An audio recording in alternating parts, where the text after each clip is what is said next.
ਧੱਕੇ ਲੱਗੇ ਹੋਏ ਹਨ, ਉੱਤੇ ਬੋਰਡ ਵੀ ਧੱਕੇ ਲੱਗੇ ਹੋਏ ਹਨ।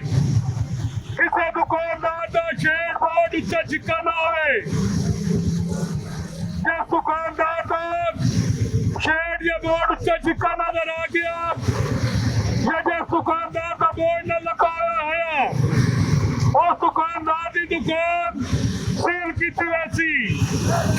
ਹੁਕਮ ਅਸਿਸਟੈਂਟ ਕਮਿਸ਼ਨਰ ਸਾਹਿਬਾਨ, ਇਹ ਲਾਸਟ ਤੇ ਆਖਰੀ ਵਾਰਨਿੰਗ ਹੈ।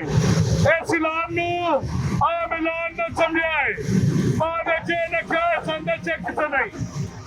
ਹੁਕਮ ਅਸਿਸਟੈਂਟ ਕਮਿਸ਼ਨਰ ਸਾਹਿਬਾਨ।